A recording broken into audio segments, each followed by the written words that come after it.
জামাইয়ের জন্য কি বানাচ্ছ? নিরামিষ পটলের দোরমা, ডাল, ভাজা, মাটন, চাটনি। আচ্ছা, পটলগুলো মা ফার্স্টে ধুয়ে খোসা ছাড়িয়ে ভেতরের জিনিসগুলো বের করে নিয়েছে। আর এখানে নিয়েছে পনির, একটু কাজু, কিশমিশ, আর এটা হলো পটলের ভেতরের যে জিনিসগুলো। তেলের মধ্যে ফার্স্টে গরম মশলা দিলে, কাজু দিলে, এবার কিশমিশ দিয়ে দিচ্ছি। কিশমিশও দিয়ে দিলে।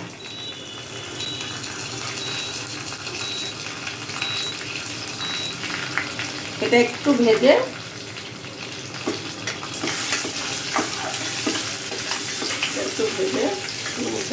পটলের ভেতরের বীজগুলো দিয়ে দিলাম।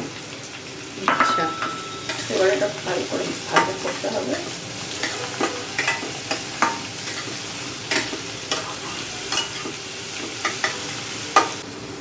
নুন দিলে? একটু নুন দিলাম, সামান্য নুন। এটা যখন একটু ভাজা হয়ে আসবে তখন পনিরটা মিক্স করবো।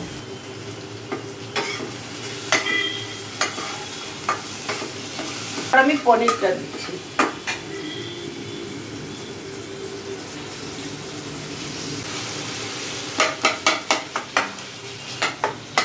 ভাজা হতে হতে যখন নামাবো তখন একদম কিমা টাইপ হয়ে যাবে।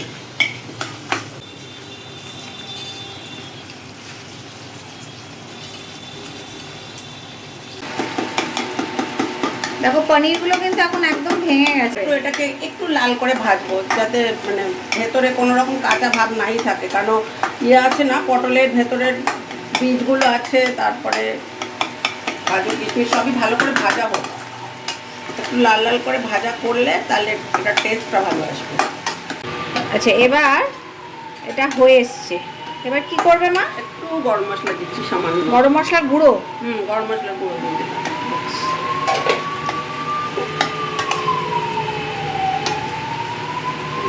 একদম ভাজা ভাজা। কি সুন্দর গন্ধ বেরোচ্ছে। আর কি করো না, এটা ঠান্ডা করতে হবে, নাহলে পটলের মধ্যে ভরতে হবে তো গরম লাগবে, নাহলে ভালো করে ঠান্ডা করতে হবে। বাস, এবার ফ্যানের তলে এটা দিই, ছড়িয়ে দিলাম। বাস, আমাদের পনির ভাজা ঠান্ডা হয়ে গেছে। মা একটু খেয়ে দেখো। কি ভালো খেতে লাগছে। বাবা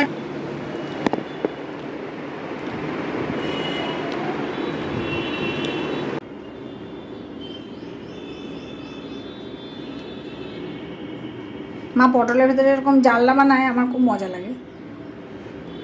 পুরো একটা উইন্ডো।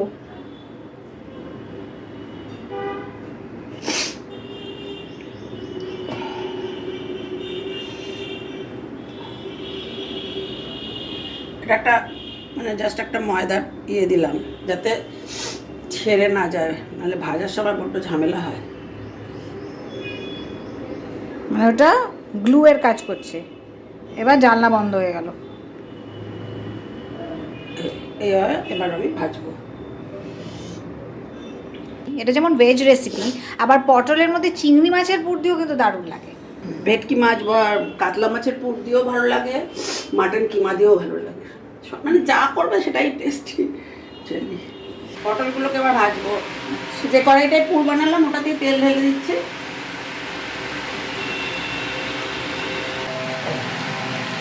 ময়দার দিকটা তেলে। এই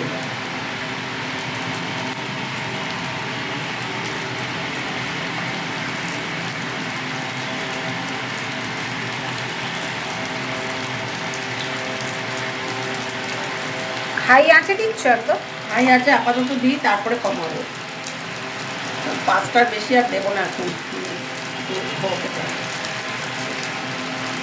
এইবার আমি একটু কম করে দিলাম, এবার ওটা ওই দিকটা ভাজাবো।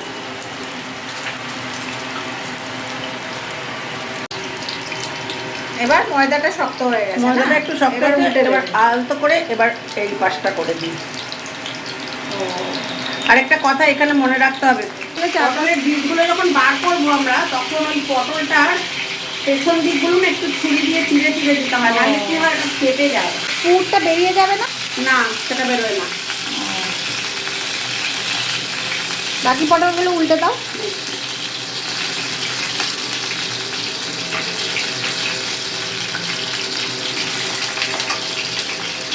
এখন ওগুলো জাস্ট ফ্রাই করছো, এরপর আবার এটা ঝোল বানাবে, এরপরে গ্রেভি হবে।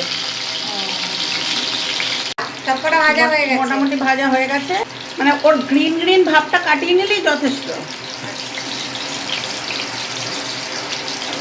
এবার আমি তুলে নেবো। হ্যাঁ,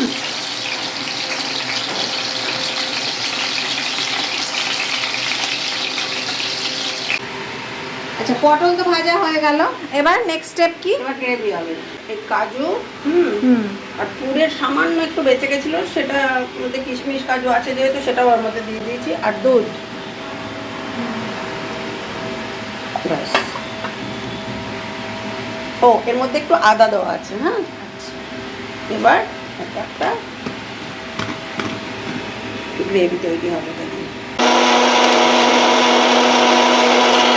তেলের মধ্যে হলুদ দিলাম, লঙ্কা দিলাম, ওই পটল ভাজা তেলটা গুঁড়ো, লঙ্কার গুঁড়ো, পটল ভাজা তেলটার মধ্যেই হলুদ দিলাম, লঙ্কার গুঁড়ো দিলাম। এবার একটু ধনের গুঁড়োও দেবো, সামান্য ধনের গুঁড়ো দিলাম।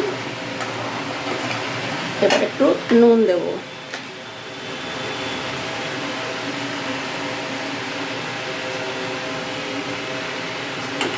মশলাটা একটু ভাজা হোক। মশলা ভাজা হয়ে গেছে, তেল বেরিয়ে এসছে, এবার কি করবে?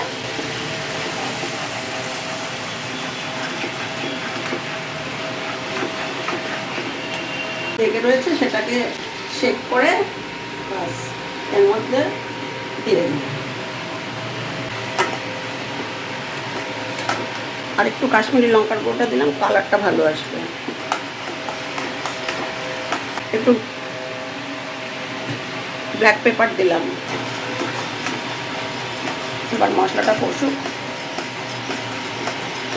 এই সময় আমি একটু ঘি দিচ্ছি। হ্যাঁ, তাহলে স্বাদটা ভালো আসবে।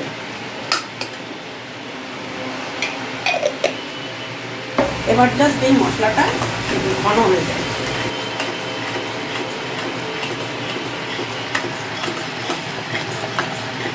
এইবার আমি আঁচ কমিয়ে দিলাম।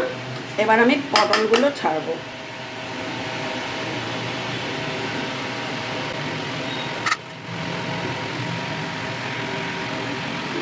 এবার কি? এবার একটু গরম জল দেবো যাতে গ্রেভিটা একটু পাতলা হয়, কেন ভাতের সাথে খাবার তো একটু, কিন্তু সেটা অবশ্যই গরম জল, কারণ এটা তো মোটামুটি হয়ে গেছে। এবার হালকা করে নেড়ে দিই।